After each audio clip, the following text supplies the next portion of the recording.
కాలిమెట్టెలు అంటే అమ్మవారికి చాలా ఇష్టం. స్త్రీలు తప్పకుండా కాలిమెట్టెలు అనేవి ధరించి తీరాలి.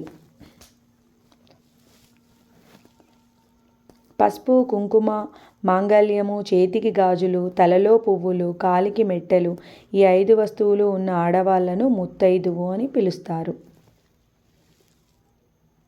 అలాగే కాళ్ళకు పసుపు, చేతులకు గోరింటాకు, కళ్ళకు కాటిక, ఇవన్నీ కూడా పెట్టుకొని ఉన్న స్త్రీలు పరిపూర్ణమైనటువంటి అమ్మవారి స్వరూపం.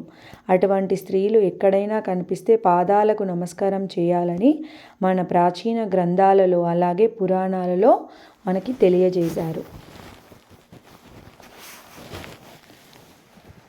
పాదాలకి నమస్కారం చేయకపోయినా కనీసం దూరం నుండైనా వాళ్ళకి నమస్కారం చేయాలి. వాళ్ళు సాక్షాత్తు లలితా పరమేశ్వరి అవతారం. అటువంటి స్త్రీలలో ఎప్పుడూ కూడా అమ్మవారు కొలువై ఉంటారని మన శాస్త్రాలు